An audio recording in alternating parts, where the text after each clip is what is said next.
খবর শুনছেন বাংলা সংবাদ থেকে। প্রতিদিনের মতো আজকেও নিয়ে চলে এসেছি বাছাই করা কিছু গুরুত্বপূর্ণ খবর নিয়ে। শুরুতেই শিরোনাম। 60 কিমি বেগে ঝড় দক্ষিণবঙ্গের 11 জেলায়, কমবে তাপমাত্রাও। কবে কোথায় বৃষ্টি, কি হবে কলকাতায়, জানুন বিস্তারিত খবরে। জনতার দরবারে বসবেন মুখ্যমন্ত্রী শুভেন্দু। ভারতে রুবিও তিশা মৃত্যুর মামলা সুপ্রিম কোর্টে। আর কি, রাতে তৃণমূল বিধায়ক কুণাল ঘোষকে ঘিরে বিক্ষোভ, উঠল চোর চোর স্লোগান। 2 বছর আগে অভিষেক ফলতায় পান 89% ভোট।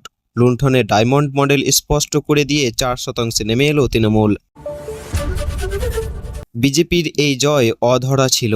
ফলতার মুসলিম ভোট তৃণমূলকে 4-এ নামিয়ে 2-এ তুলে নিয়ে গেল সিপিএমকে। ইটালির প্রধানমন্ত্রীকে চকলেট না দিয়ে বাচ্চাদের খাওয়াতে পারতেন। মোদিকে মৌলুইডি খোঁচা মমতার। ঠাকুরপুকুর থানা থেকে বার হতে চোর চোর স্লোগান শুনতে হলো ধৃত কাউন্সিলর সুদীপ পোল্লাকে। দেখানো হলো জুতো। জনতার দরবার, মুখ্যমন্ত্রীর সঙ্গে দেখা করতে চাকরি প্রার্থীদের ভিড়। চাকরিহারাদের জমায়েত সল্টলেকে, কথা বলেছেন শুভেন্দু। আমি ভারতকে ভালোবাসি, মোদিকেও। দিল্লিতে অনুষ্ঠানের মাঝে রুবিয়াকে ফোন করে বার্তা দিলেন ট্রাম্প। তৃণমূল নেতার অধ্যাপক ভাইপোর বিরুদ্ধে পুলিশের অভিযোগ প্রাক্তন প্রেমিকার। বর্ধমান শহরে শোরগোল। 14 বছর হাওড়ায় বাস, ভোটদান করেছেন 4 সন্তান সমেত। জগাছা থেকে গ্রেপ্তার বাংলাদেশি দম্পতি। তৃণমূলের জেলা সভাপতি পদ থেকে ইস্তফা কাকুলির। মমতাকে পরামর্শ, ভুঁই ফোড়া সংস্থার বদলে পুরনো কর্মীদের নিয়ে কাজ করুন। এতক্ষণ শুনলেন সংবাদ শিরোনাম, এবার আসছে বিস্তারিত খবরে। মুখ্যমন্ত্রী শুভেন্দু অধিকারীর সঙ্গে দেখা করতে জনতার দরবারে ভিড় করেছিলেন চাকরি প্রার্থীরা। সল্টলেকে বিজেপির দপ্তরের সামনে তারা জড়ো হয়েছিলেন। মুখ্যমন্ত্রীর সঙ্গে দেখাও করেছেন একে একে চাকরি প্রার্থীদের মোট 15টি সংগঠনের প্রতিনিধি। সোমবার সকালে শুভেন্দুর সঙ্গে দেখা করেন বলে খবর। ভিড় সামলাতে কার্যত হিমশিম খেতে হয়েছে নিরাপত্তা রক্ষীদের। মুখ্যমন্ত্রী কুর্সিতে বসে সাধারণ মানুষের সমস্যা সমাধানের জন্য জনতার দরবারের কথা ঘোষণা করেছিলেন শুভেন্দু। বিজেপির তরফে জানানো হয়, প্রতি সোমবার সকাল 9টা থেকে 11টা পর্যন্ত মুখ্যমন্ত্রী সল্টলেকের দলীয় কার্যালয়ে থাকবেন। সেখানেই জনতার দরবার কর্মসূচি অনুষ্ঠিত হবে। গত সোমবারে পর এই সপ্তাহে শুভেন্দু সেই কর্মসূচি ছিলেন। সকালের দপ্তরে পৌঁছে যান তিনি। তবে তার পৌঁছানোর আগে থেকে সেখানে চাকরি প্রার্থীরা ভিড় করেছিলেন।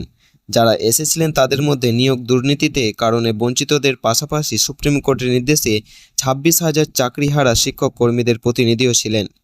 মুখ্যমন্ত্রীর কাছে নিজেদের সমস্যার কথা জানিয়ে দ্রুত সমাধান চান তারা। চাকরি প্রার্থীদের একজন সোমবার সকালে বিজেপি দপ্তরের সামনে থেকে বলেন, অনেক আশা নিয়ে আমরা মুখ্যমন্ত্রীর সঙ্গে কথা বলতে এসেছি। আগের মুখ্যমন্ত্রী আমাদের কথা শুনতেন না। অনেকবার দেখা করতে চেয়েছিলাম, কখনো দেখা করেনি।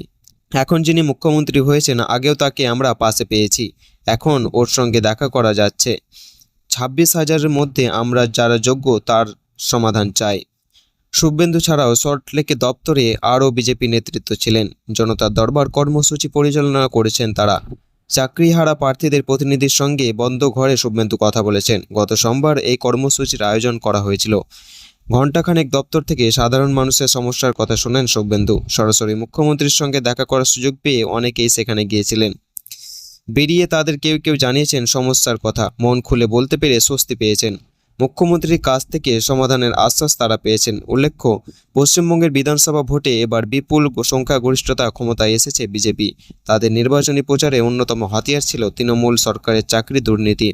ক্ষমতায় এসে সেই চাকরি পাহারা প্রার্থীদের সমস্যায় নতুন মুখ্যমন্ত্রী শুভেন্দু কী পদক্ষেপ করবেন তা অবশ্যই সময় বলবে।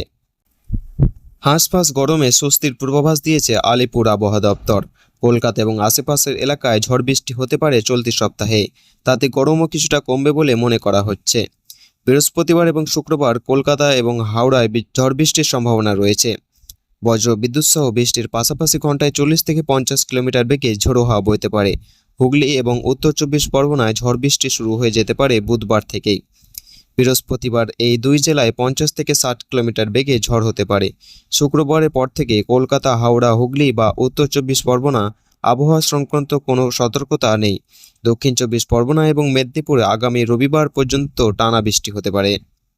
দক্ষিণবঙ্গের বাকি জেলাগুলিতে সোমবার থেকে ঝড়ো বৃষ্টির সম্ভাবনা রয়েছে।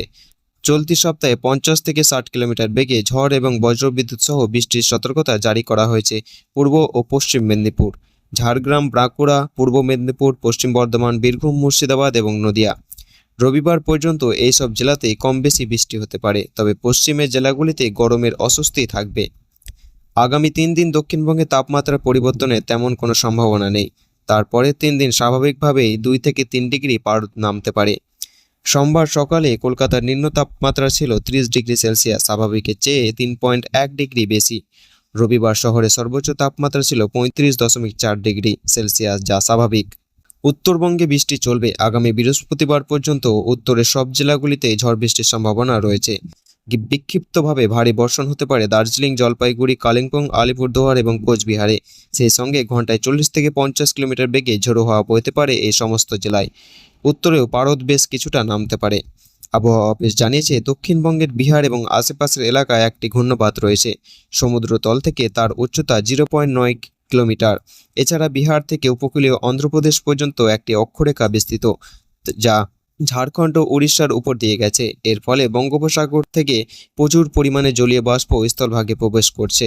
উত্তর এবং দক্ষিণবঙ্গে তাই ঝড় বৃষ্টির অনুকূল পরিস্থিতি রয়েছে, তবে গরমের অস্বস্তি বাড়িয়ে দিয়েছে জলীয় বাষ্প।